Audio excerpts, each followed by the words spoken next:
Hi, my name is Shuaib, and today I will guide you how you can use your saved audio on Instagram on Story.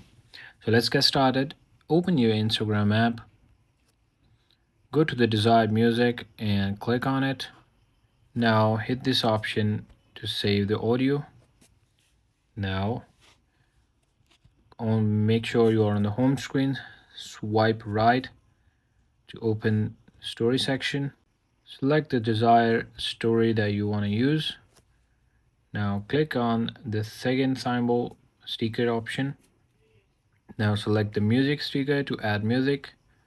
Now click on the saved button to open saved music. Here you will see all the music that you have saved earlier.